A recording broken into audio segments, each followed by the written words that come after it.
Serius, ini cerita horor di malam hari yang bikin kita semua mikir dua kali sebelum order taksi online. Bayangin niatnya mau ke Bandara Soekarno-Hatta jam 3 pagi ngejar pesawat. Malah diculik, diancam pakai pistol, terus diruda paksa di pinggir jalan tol. Yang jadi pelaku, si driver yang harusnya ngamanin dia. Gimana bisa driver sebengis ini lolos gitu ya jadi driver online? Sini kita bedah kronologinya sampai tuntas. Pastinya sudah siap gelar tikernya karena kita akan mulai ceritanya. Ambil pelajaran dari setiap kejadian yang kami ceritakan.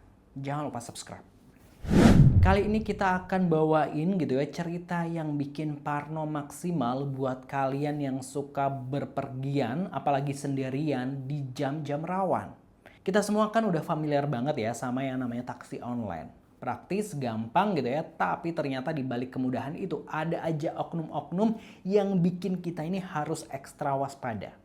Meskipun di aplikasi taksi online sudah ada yang namanya layanan darurat saat terjadi hal-hal yang tidak diinginkan, namun tetap saja ada hal-hal yang harus menjadi konsen sebelum naik taksi online. Sebab nekat-nekat malah begini jadinya. Kasus ini terjadi yang menimpa warga Depok gitu ya, menimpa seorang perempuan yang kita samarkan namanya ini Nina, berusia 30 tahun. Nina ini nggak aneh pastinya dengan taksi online. Dia ini udah menjadi user setia lah ya gitu ya. Dan malam itu 22 November sekitar jam 3.30 pagi dia order taksi buat ngejar penerbangan mengejar penerbangan pagi ke Bandara Soekarno-Hatta. Waktu yang mepet bikin orang ini nggak sempat mikir panjang. Nah, di sini masalahnya ini bermula. Di aplikasi muncul nama driver, sebut saja namanya Farel, 49 tahun.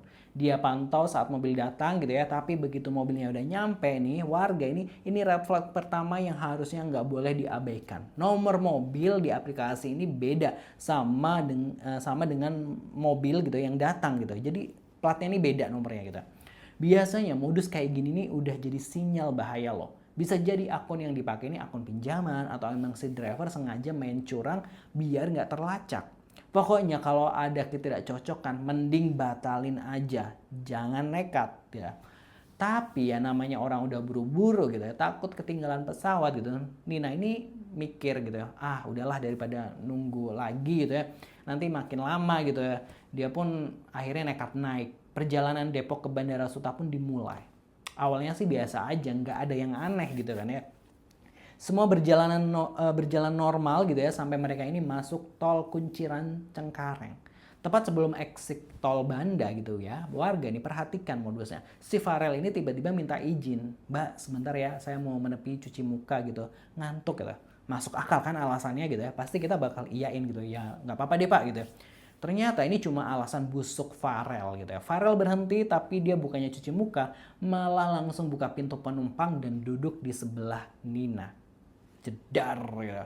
Farel langsung ngancam Nina pakai benda yang mirip senjata api. Gak jelas pistol beneran atau korek api, tapi ya yang namanya dalam kondisi gelap siapa yang gak takut gitu. Kepala dan leher Nina ini langsung dipukul pakai benda itu. Udah deh Nina yang sendirian di pinggir jalan tol yang gelap, udah nggak bisa ngapa-ngapain.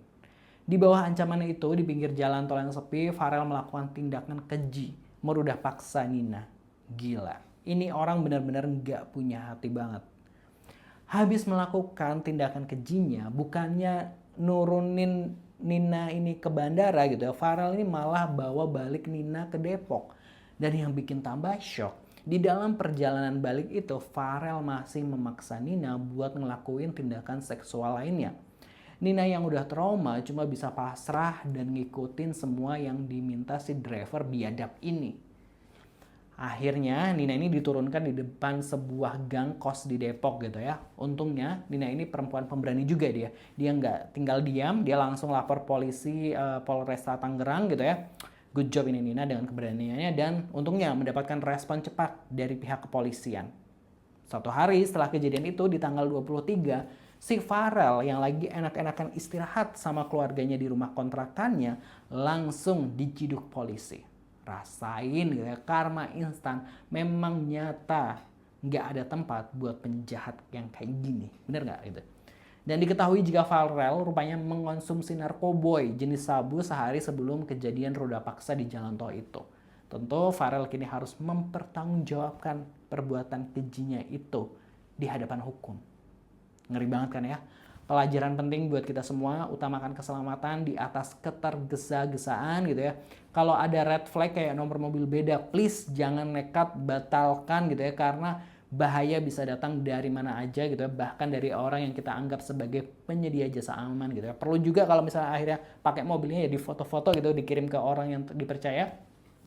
Setuju nggak nih kalau driver taksi online seperti ini dihukum seberat-beratnya dan di blacklist dari semua aplikasi manapun? Kasih pendapat kalian di kolom komentar.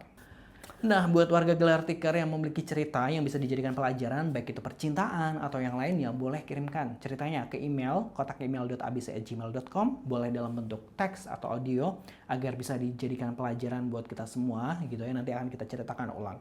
Terima kasih buat yang udah like, komen, dan subscribe sekali lagi untuk mendukung channel ini terus memberikan cerita-cerita yang bisa dijadikan buat pelajaran kita semua. Wassalamualaikum.